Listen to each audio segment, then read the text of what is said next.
fondest memory of a distant childhood in a distant Korea was when she used to visit her grandmother's house. There, dropped like a patch of vibrant green and molded concrete, was the Madang, the courtyard within a traditional Korean home, an outdoor living room, if you will. It was there where Grace Kim first played make-believe, creating a space where real life and the abstract first met. For Dr. Grace Kim, professor and writer of theology and the Korean American experience, the Madang is a sacred place for guests to openly share their experiences and work, a place where real life and ideas are up for discussion.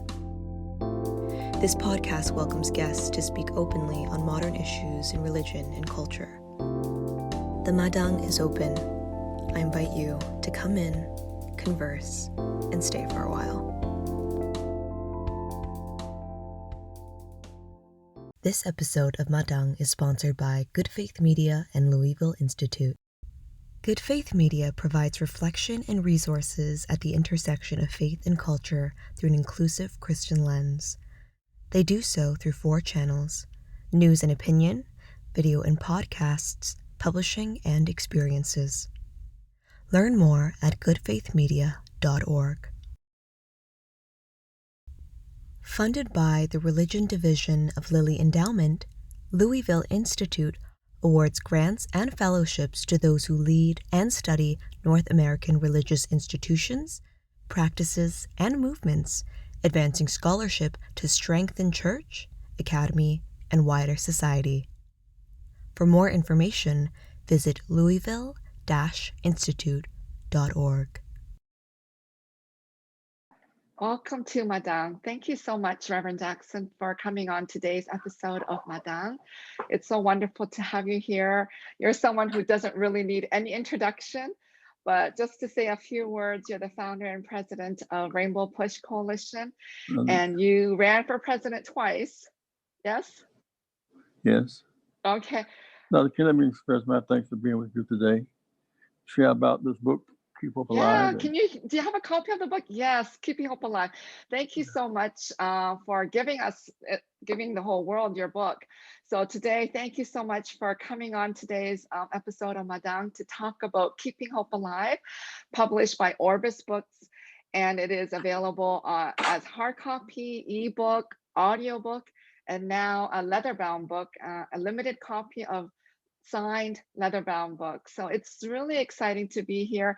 And before we get into the book, I also want it's edited by Grace Ji-sung Kim. Thank you very much. Okay, thank you for mentioning. Yes, it was such an honor to edit your book. So before we get into the book, I just wanted to say also thank you for endorsing my latest book, Hope in Disarray. So thank you for that. And I just wanted to know how your health is. Are you doing well these days? Doing very well. I had a little bout for a while. I had a real abdominal pain. I thought at once it felt kind of like it was this COVID-19. I didn't think it could happen, but you never know. So it hurts so bad. I went to the hospital. Determined it was a defect in my gallbladder. It was poisoning my system. Immediate surgery. The surgery worked very, very well. What happened was the next morning I woke up, I could not walk. Oh no! Could not talk. For 5 days I made 3 steps. And so it was a long journey. One of my friends, Reverend Brother Omar Sharif, who had gone through COVID-19, woke up after the 3rd day. He could not walk either. It was a source of inspiration to me. So I worked very diligently and went to for 3 weeks to the Shirley Ryan Abilities Center, kind of laboratory for getting your body back in order, and doing very well now. That's good. Walking and talking and reading issues that matter. Okay, so thank you. I'm so glad you're recovering and you look fabulous. So thank you so much for joining me today. Thank God for allowing me to be a long distance runner. Yeah, you certainly are. So as we get into the book, the book is a collection. So I was honored to edit the book, and I'm so thrilled about how well it's doing, and it's reaching various people. That's what we were hoping for. So people in the churches, people in schools and seminaries, and individuals and study groups are looking into it. But just to let people know who haven't read your book or knew about your book, The foreword is written by Reverend Otis Moss Jr. The afterword is by Dr. Eddie Glaude, and it has a selection of your sermons and speeches. So today, the sermons are so moving for me. So I wanted to just point out, there's one sermon called Beauty from the Ashes that you preached in South Africa in 2006. Did you want to say something about that particular sermon? I was blessed to go to South Africa in 1979, and it was ashes. It was ugly. I mean, the best leaders were in jail in Roberts Island. Others were in exile. So it was an awful time. Rigidly divided society. Rigid in the sense that blacks could not be downtown at night. Come over the same side of the street as whites did. And the whites had high walls and gates around their communities. And blacks lived in squalor and poverty in a very wealthy nation. Part of South Africa's wealth is not only what's beneath the soil, but it's for the Atlantic and Pacific Oceans kiss and meet. One of the great trade routes of the world is South Africa. Pacific and the Atlantic come together there. So it's an abundant nation. So one day we're going to move from tragedy to treasure. Tragedy of part that's the treasure of living together. In time, 20 years later, 79, 99, back in South Africa again. And Mandela had been freed and comes well on his way to open up a democracy. But coexistence rather than co-annihilation. That's it, from the beauty of the ashes. When the ashes came, with leadership like Nelson Mandela and Oliver Tambo, and Mbeki, African Council Churches. It's beautiful. And that's a place where people visit, see what happened then when. One of the pearls of all of Africa, South Africa today. And you've been there many times. So that sermon was so moving for me. So thank you for giving a bit more First insight. time in 1979. Blacks did not get it at that time. Wow. But I was blessed to have as my seminary president, Dr. Halbert Schumer, who was a member of the American Council of Churches. And he related to the South African Council of Churches. I got in kind of on the wings of that. And so we met the South African Council of Churches. I never forget him at South Africa, anxiety and some fear. I thought we were kind of easy in the country and kind of going low. I was the plane door and the Beverly press was there. I mean, like 40 cameras, all that. Because they knew of what I've been doing in civil rights here, protesting, civil disobedience, going to jail and the like. So I might come to South Africa with that. So I tried to figure out how to be certain to say nothing, and somebody said, I said, well, let it be here because I'm coming to, why are you here? I'm here to meet friends and churches. They said, no, that's not what you're here. Why are you really here? I said, well, I'm here to see, I've read about South Africa. I've seen violent clashes on television. I want to see for myself. Well, now, why are you really here? I said, well, I believe in human rights for all human beings. Made human rights by one yardstick. What did I say that for? Human rights for human beings measured by one yardstick. And that was the people all over the country. They didn't let him in, he's meddling. In the next 17 days, we traveled all across the country to Durban, where the Inkatha was, where Indian population was, where guns started moving in South Africa. Put off of a train in South Africa, and he began full quest for nonviolent peace and back to India. Started in Durban, South Africa. Went to Johannesburg and Durban, the capital. From Soweto, which is Southwest Townships, a huge ghetto, basically black people. But it's an air of change and revolution is in the air. I went to Cape Town. Cape Town is a beautiful city by the sea. You see Roberts Island from Cape Town, where Mandela had been. The time for 20 odd years. It was a very rich trip for me. Oh, that's so wonderful. Thank you for sharing. And also how you mentioned about Gandhi on his trip to South Africa. That's when he realized the discrimination and racism, right? Huge Indian population there. And they basically live in Durban, South Africa. Durban, South Africa, part that really didn't make sense. Durban is San Francisco. It's black, it's white, it's brown, it's Indian, it's Inkatha, it's Zulus. It's too multicultural to segregate. Yet some of them managed to stifle black development and growth. Could not vote, couldn't participate in the democracy. So Gandhi was there as a young lawyer. And then he found himself put off a train at night because he was Indian, was not white. Said that all night long he thought through, and God visited him. It seems to me he had Uh-huh. begun to pursue the nonviolent philosophy. Social change, where you change the society without, but from within. Soul power, Yeah. power one's soul, power one's body. Leaders based upon, should I say, sacrifice as opposed to some leadership based upon just negotiating relationships. You change people. Yeah. So it began in South Africa. That's amazing. So I actually went to South Africa about 10 years ago. So I understand the movement and how powerful, you know, our society can change when we have certain leaders like you, Mandela, and others who speak out. So thank you for your work and The thank view you for was sharing. since the whites were a minority of the population, blacks would win politics, but would they be retributive justice? They'd be Mhm. inclusive. And so Mandela came out with the power, in fact, to wreak havoc and hurt a lot of white people. He chose negotiation over confrontation.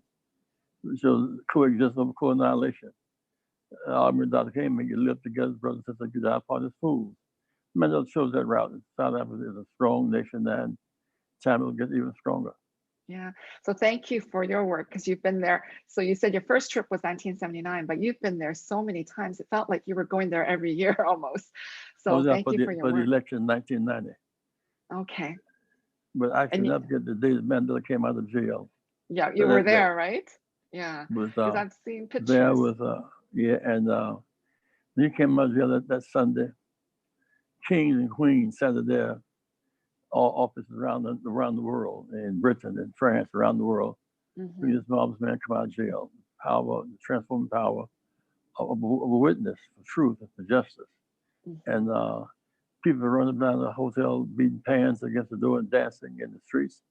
They've been free in their minds. They're free indeed. Great Wow. moments of their lives being South Africa. Yeah, I wish I was there. So thank you for sharing that. We see pictures and we see some videos. So thank you for sharing that. I just wanted to read a little excerpt from your book, the foreword from Reverend Otis Moss Jr., just a few sentences. He writes, this volume of sermons and speeches is a necessary textbook for youth and adults, both for today and for tomorrow. However, these are only a few chapters of the preaching and teachings of Jesse Jackson Sr. All the workshops, dialogues, Saturday morning meetings, and messages of Reverend Jackson cannot be contained in one volume. His ministry is global. His leadership is a global classroom. If you take a look at the time, places, events, and circumstances where Reverend Jackson has spoken and preached, that alone will give a profound overview of the height, breadth, and depth of his leadership. You know, I agree so much with him because when I was putting the book together, you know, we can't put all of your sermons and all of your speeches. So we had to pick and choose. But what he says, you know, though you were all around the world and your impact is so big, I don't know, and your relationship, you worked with Reverend Otis Moss Jr. So did you want to share some of your personal stories or your Jr., work? Dr. King was sitting around one night talking about the great preachers of the day. And he mentioned Dr. Gardner Taylor and Sandy Ray, great preachers, Reverend Taylor Franklin. Don't get to 10 before your name Otis Moss. Don't get to 10. Otis was in his 30s at that time. He was in Simon. He was at the Morehouse. He joined Ebenezer. Dr. King had not even gone to seminary at that time. So he knew Dr. King before Montgomery. So he was very involved in Dr. King's struggle, in his vision. And he is a profound preacher about time, a transformative preacher. He does not believe the gospel is transactional, sacrificial, and loving. So he has been a great influence in my life. Yeah. And I've heard his sermons on YouTube, but I've heard him, I think a couple of years ago live at University of Chicago. That was so moving. So I'm so glad that you had this long-term relationship with him and that he was able to write this beautiful foreword. So I think people who read your book, they should start with the foreword and see how it was a very personal tribute to your work and to your legacy. So I'm just grateful for that. So there is the foreword, we have some sermons, and then the second part of the book. About Rev Moss. When Dr. King was jailed in Breedsville, and he felt he would be killed. So Dr. King was going to be killed. He felt that could happen. So they arrested him on traffic violation or something. They looked to put him in jail. And that's really where Kennedy called Dr. King, called Mrs. Coretta King. Nixon did not. Dr. King's father was a Lincoln Republican, as Fred Douglass had been. So you had the Republican, Lincoln, the Emancipation Proclamation, during the 14th and 15th Amendments, and you had Jefferson Davis and the Southern Union, the Confederates. And out of that came a division within our country. Those who were for togetherness and unity, some believed in slavery, secession, sedition, and segregation. And so they launched that war. And so blacks were Republicans at that time, and part of liberation. 64, racism was so deep here. South Democrats became Republicans. Today's Democrats are yesterday's Southern. Today's Democrats are yesterday's Southern Democrats. And they still act the same way, trying to deny people the rights to vote and share participation. And out of that movement, Nixon and the inherent lineage of Reagan and Strom Thurmond and the like. So Dr. King, of course, espoused values more akin to the modern Democratic Party, not the Southern Democratic Party. It sounds confusing, but today's Republicans, yesterday's Democrats. Today's Republicans, they fight to not part of the vote. Also, all that happened in the South. And so that happened in 1964. That you're saying it flipped, and then so Dr. King's father, who was a Republican, later changed and became a Democrat. Yeah, and when he was a Kennedy Johnson Democrat as opposed to Nixon. So what made him change? There was an incident that made him change, right? Yeah, and he reached out to Dr. King, Kennedy did, and so he changed. And of course, Kennedy won it, led by 113,000 votes. So King's father is said to have a lot to do with his winning and making that change in 1960. Otis Moss, there's an iconic picture of him holding a sign, welcome Dr. King back to Atlanta, standing there alone. Reverend Moss has been through the movement for a long time. Oh, so it's so wonderful. He's like your older brother. So I think the foreword that he wrote is so personal. So it's a really big tribute to your legacy. So I was really pleased with his. So as we move to the second part of the book, you do have speeches, and as I said before, we can't put all your speeches in here, but you traveled all around the globe. You're not just an American civil rights leader, you are a global civil rights leader. So we included in the book some of your speeches from Senegal, Colombia, India, Qatar, England, and then throughout the United States, and also in Thailand. So it's a great example of how you impacted the globe. So I was very pleased. Trying to speak to various situations.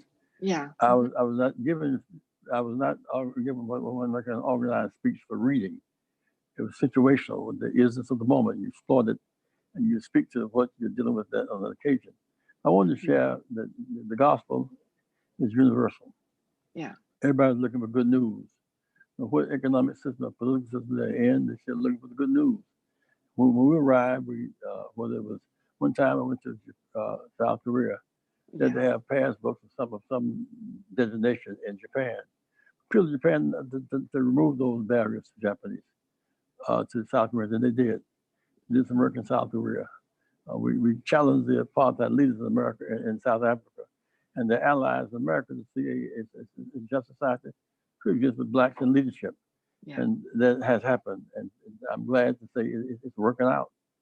I know. So, and that was your first trip to Korea. And then you went again about 4 or 5 years ago to do another peace mission trip, which I was honored to be part of. So the ongoing work of trying to bring peace into that small peninsula, as Korea is still the only divided country in the world. So I'm grateful for your work. And also recently, you also wrote a column for Chicago Tribune, is it Chicago Tribune, for the anti-Asian hate that needs to stop. So I'm, well, the phenomenon about time is this anti-Asian violence. I remember I was running Ep.4. I met the mother, Vincent Chin. Vincent Chin was a young kid from Japan. From China. Yeah. And UAW workers beat him to death in Detroit. Yeah. Beat him to death at 6. Said they thought he was a Japanese. We were Japanese cars, Toyota, Honda, and the like. Yeah. And so I met his mother. They said the defense in court was we thought he was Japanese, Chinese. Anti-Asian violence is irrational, it's wrong, it's unscientific, it's immoral, and we must stamp it out. I hope really President Biden is doing a good job, I think, early on. To have a kind of current report, state of relations, race relations in America. We have Japanese and Asians, Latino and African Americans. Where are we now? An updated current commission report, I think would be a good thing, as well as an involved Civil Rights Commission, which has end discrimination in employment and in access to capital and contracts and development. Yeah. So thank you for your work for that. And I know that kind of carries on Dr. King's work because before he, one of the last things that he was doing was trying to build a coalition, and he invited Native American leaders and Jewish leaders and Asian American leaders. So he was also reaching out to communities beyond the Black. He saw the world through a door, not through a keyhole. Racists tend to constrict the world to what each other. Dr. King, the last staff meeting we had on his last birthday, should I say, January 15, 1968, the Native Americans were there, and some Southwest group from Southwest Section, California, great visual pictures, blacks from the Deep South, Illinois, Jewish allies from New York, all the workers, labor. And then we met the multiracial coalition. He felt that no group would prosper, all of us prosper. He was for a national plan, job on income for every American, every job on income. And we have not gotten that yet. We're moving in that direction, though. Because I think that the COVID-19 has this level playing field in many instances. That if you don't protect the driver, the driver can't be protected. If you don't protect the cook, whom they cook cannot be protected. So we're really moving toward universal health care. There's a lot of resistance. May use another name, but the fact is we must have universal health care based upon need, not based upon money. Yeah. So you have carried on Dr. King's legacy, and some of your speeches are directly related to Dr. King. So I'm grateful for that. You have a speech called Dr. King in Today's America. But one other speech I wanted you to kind of share a bit more is at the UN in 2013, you had a speech tribute to Nelson Mandela, and we included that in the book. Did you want to say more about that? It was a tribute. And I know you spoke almost every year on Nelson Mandela Day at the UN. So there is one of those speeches that we included. I met him in South Africa. He came out of jail. He came into the City Hall in Cape Town. I was there, and Jesse Jr. was there as well. We had a great time with him that day. He's a phenomenal man. He's a trained lawyer. He and all the time were both young lawyers in South Africa. They went through a treason trial, accused of being treason because they were fighting against apartheid. They joined the ANC as young, started the youth movement, and of course, in time, he melded into the leader of the country and of the world. And he's a very able man. One thought he would come out of jail 27 years later, kind of broken, and he was walking on a cane and glass. Came out erect, straight, smart, talked to the world. I mean, his conversation in America when he came here was just so on time, as if he never missed a day. So thank you for writing that speech and giving it at the UN. Also, the fascinating part about Keeping Hope Alive, your book, is that we included the 2 DNC speeches that you gave, which many people, like Jimmy Carter, said that your speech was one of the most significant speeches of our time. He actually said that your speech blew him away. And it's not just Jimmy Carter, everyone, and many TV shows and movie clips continue to show the clips of you speaking that night.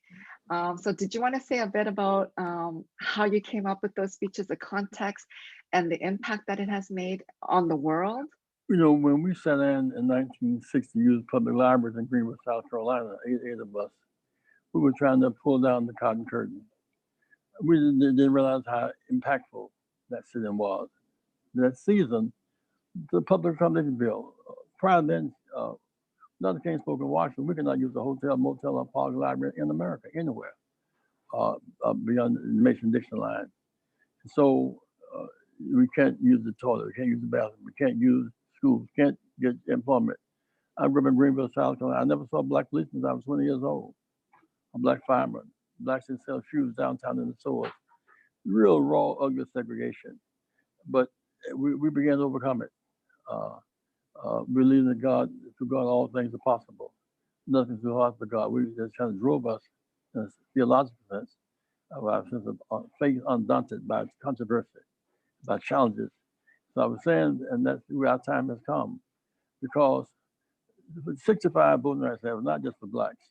Mm-hmm. Blacks have been locked up for 100 years, but white women couldn't serve on juries in the South. Mm-hmm. 18-year-olds couldn't vote on campus, couldn't vote bilingually. So that became a new majority. You had blacks, white women, Latinos, Native Americans, and Hispanics. That's a new majority. When it manifests itself, it re-elects Barack Obama in 2008. But we were breaking new ground. No black had ever run before a full campaign.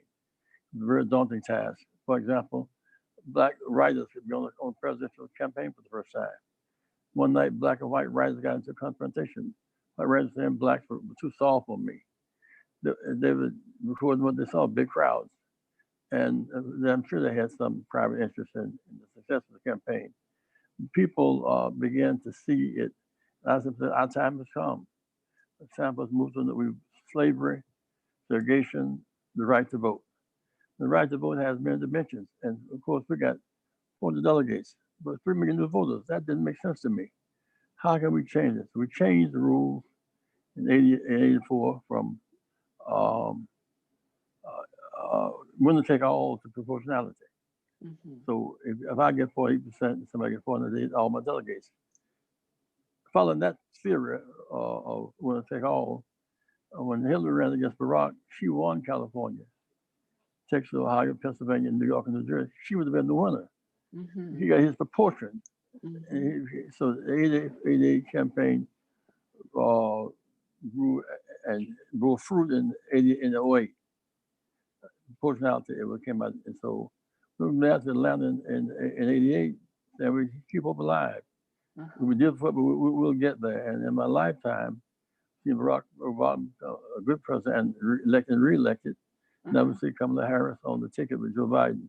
Yeah. So I to see a woman there, I argued in 84, if a woman can guide India, the world's biggest democracy, can guide Britain, Margaret Thatcher, can guide India, Israel in the middle of a war, a woman should be on ticket in America. It's a foreign idea at the time now. Kamala Harris is right there in line. She's number 2. Yeah. Mm-hmm. So that's exciting. So thank you for enlightening us about how the winners take all has changed to proportionality. Thank you, because many people who don't have the inside of politics don't recognize all the different changes that have been made and the impact that you made too. Well, you had the 35% to be a delegate. You got reduced to 15%. You can get 15% of the vote and be a delegate. And allow a broader base of common people and students to be involved in the struggle in the formal way. Because I'd go to the Democratic convention, but there were more people outside protesting inside as delegates. On the broaden it so people could really be heard. You hear people talking about things like a bill for a job and income of America, medical aid for everybody, public school for all children. It's not funded as it should be, but these ideas are born fresh fruit, and now we're feasting on those fresh fruit. We're still going to change America for the better. I'm not at all discouraged by it. There's a lot of negativism these days, but hope will outlast despair, and love will outlast indifference. We must care about each other. Live together, brothers and sisters, die apart as fools. We must choose to live together. That's for sure. Rainbow. Otherwise, we will end up killing each other. So yes, we must choose to live with one another. I wanted to move to the concluding thoughts. You know, this was the most recent concluding thoughts that we were able to get to put in your book. And in that book, let me just read off a few sentences. You write, you have to start with the isness of the situation, the context of people's lives. Otherwise, you can end up with pietistic entertainment. It doesn't move the needle of social structures. It doesn't change the conditions of people's lives. But if you start with the isness of the situation, the rightness of it, you bring a sense of justice and you look for the goodness of mercy of God. So can you say a little bit more about the isness? Well, right now, many whites were hostile to blacks, Asians, and the like. The fact of the matter is that they acted on what they were taught.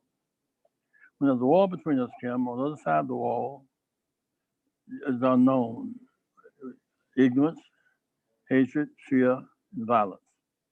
Ignorant of each other, hateful, violent toward each other. And of course, we challenge that. When the walls come down, sunlight, we say a great thing. When the walls up, you have little shadows. We live in the shadows. And we feel that if we get in, somebody else gets in, we get out. Life's not a zero-sum game. Mm-hmm. If it leads to growth, and it grows, everybody wins. Mm-hmm. You couldn't have the Carolina Panthers, Atlanta Falcons behind the cotton curtain. You couldn't have on the Toyota and these big companies behind the cotton curtain. The curtain came down, we all grew. Mm-hmm. They tried to block blacks from the University of Alabama. They're not number one in football. Blacks and whites playing together, living together. And you go to the big stadium on Saturday, you see millions of people across television watching football games with black and white players. Why did blacks choose the world in athletics, football and basketball? Whenever the playing field is even, rules the public, rules split, referee fair, score, transparent, we can make it. 5 rules, even playing field, 10 yards for all first down. Fair rules. Everybody knows what the rules are. The referee must be fair. If there's a controversy, they have an instant playback. And the score is transparent. Everybody knows what the score is. Well, that's not been true in politics. There's always some scheme to lock out blacks, women, Latinos, Asians in some way. They did 50-50 Democrats and Republicans in the Senate. Democrats represent 41 million more people than Republicans. Gerrymandered. So all people should be included, and they're not, and that's part of our goal to keep. And when we arrive at these goals, we feel good about it. We feel good about having Michael Jordan in basketball. We feel good about having Emmitt Smith in football. We feel good about it. We will not give ourselves a chance as the isness. The isness and the oughtness. The isness what ought to be. Okay. We seek to solve the reality as we know it to be. Seek to move toward the journey of transformation. Yeah, thank you. And I'm hoping that if people don't have a lot of time to read every sermon or a speech, that they would go right to the conclusion, because your words are so powerful.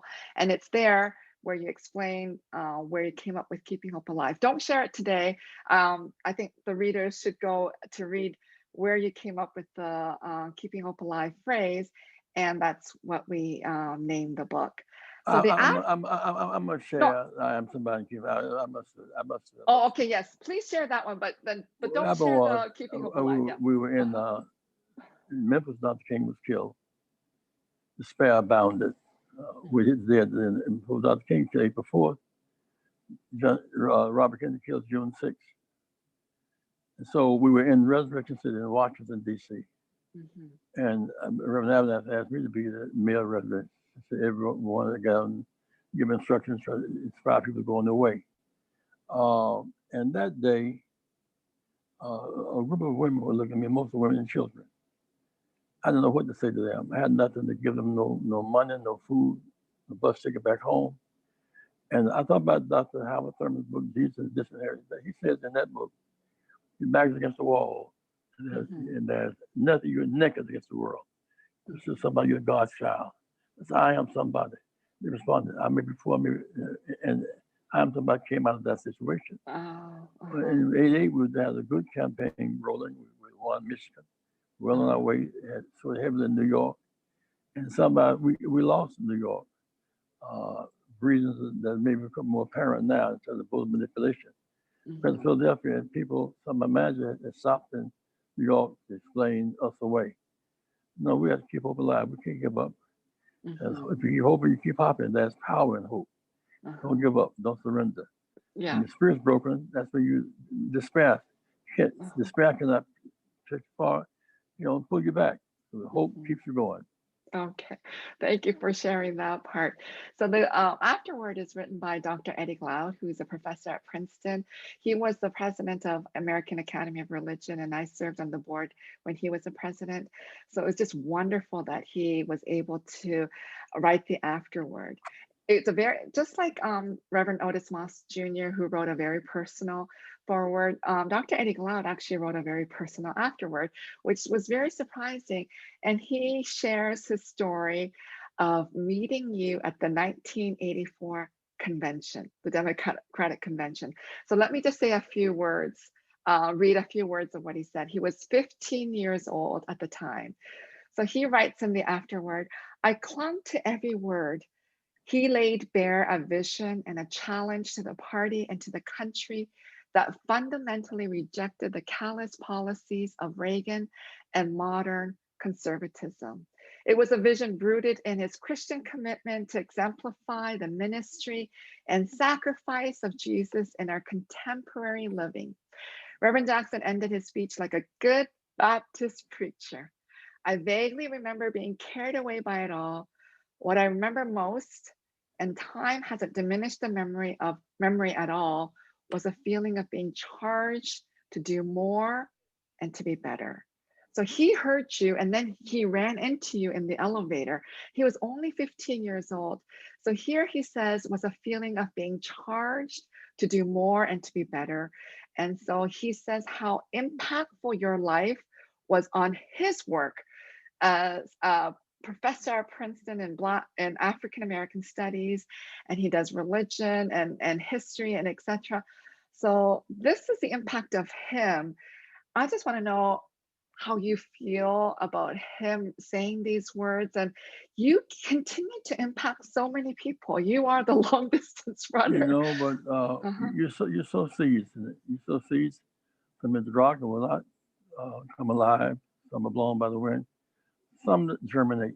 You never know. I remember some with Barack Obama one day. He said, I was a student at Columbia and I saw the debate you and Mandela and Hart. And I said to myself, this can happen. A seed sown that blossomed. And the guy was on 50 years on, on the elevator. Said something hit him. Always take time with young people because they are our hope. And their dream must not be feathered or locked into racial patterns. They must be able to grow and see the world as it is, as it ought to be. So Mhm. we're so Eddie Cloud from Baltimore, Mississippi. Mhm. And yet Yeah. against those odds, he's president of the Department of African American History at Princeton, MSNBC. So it does not Mhm. yet appear where the cloud shall be. I'm proud of him, love him so much. Yeah.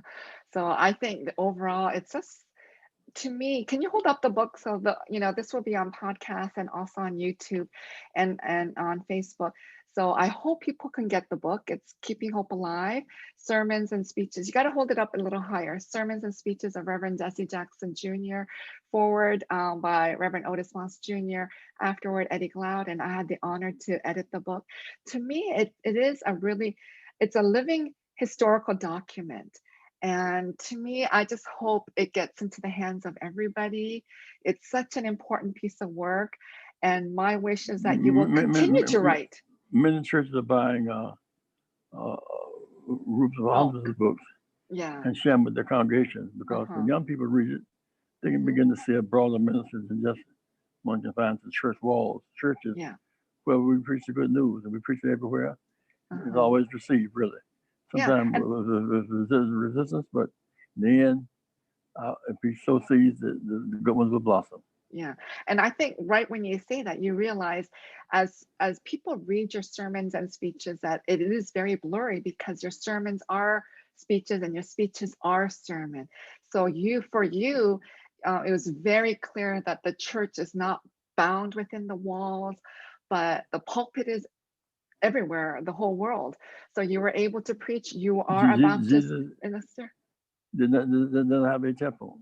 Yeah, that's true. He So, went by the seashore and got the uh-huh, fishermen. uh-huh. Used their skills, applied skills to fishing for people, Hmm. pulling them out of the deep, out of the Yeah. depths of things. Hmm. Dr. Luke, a doctor. Yeah. Paul never saw him, but felt his spirit.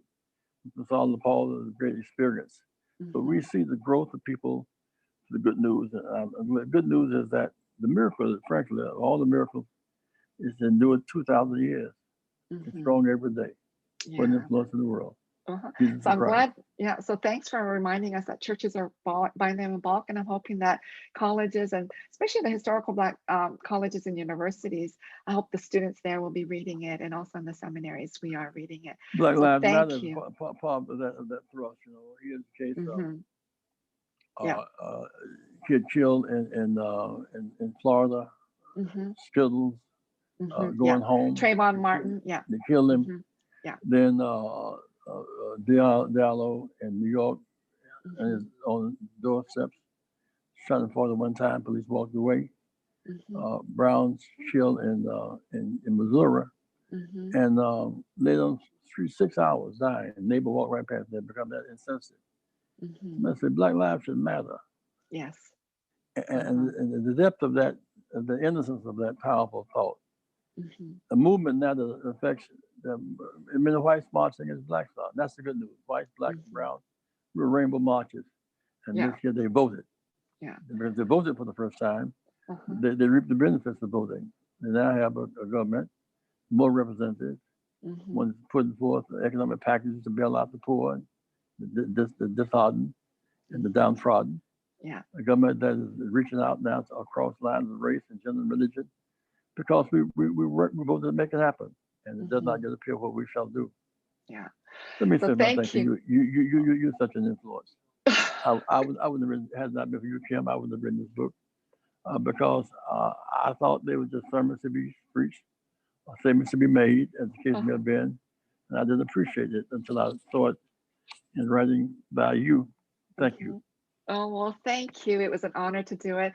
And my wish is that you will continue to write part of your legacy, so that we will have something tangible to read and to remember, and just to reflect on, because you have made such a global impact all over the world. So thank you for your work. Thank you for how you have changed people's lives, that you have given us hope to continue even today during the pandemic. So thank you so much, Reverend Jackson. Thank you for being on my Kim, podcast. Dr. King's last movement, Poor People's Campaign. Yeah. This past week, I just came out the hospital. I went to an area in south side of Chicago. 400 people live there, 1,000 children. Most of the women, 1,000 children, no Wi-Fi in the house, no internet, therefore they can't do distance learning. And in that pausing situation, people are dying. 30% of the income should go for housing, 60% is going. 60% is going. And the youth have no place to play. And the women are abused. We're going to change that situation. I find joy in going into dark places, bringing light. It's incredible how much you're still doing. Most people, your age would just retire and just kind of do their own thing, but it just don't stop. So thank you for that. Mandela got married at age 80, president of South Africa. But Moses started preaching at age 80. I mean, so what the heck? Yeah, you just keep going. So thank you for that. Thank you for the impact, and thank you for being on my podcast. Thank you for being a guest on Madang, and thank you. So I hope that there'll be more of your books coming out in the future. There will be. Keep hope alive, Kim. Thank you. Thank you. Good night. Bye-bye. Okay. Thank you so much. This episode of Madang is sponsored by Good Faith Media and Louisville Institute. Thanks for listening. Good Faith Media provides reflection and resources at the intersection of faith and culture through an inclusive Christian lens. They do so through 4 channels: news and opinion, video and podcasts, publishing, and experiences. Learn more at goodfaithmedia.org.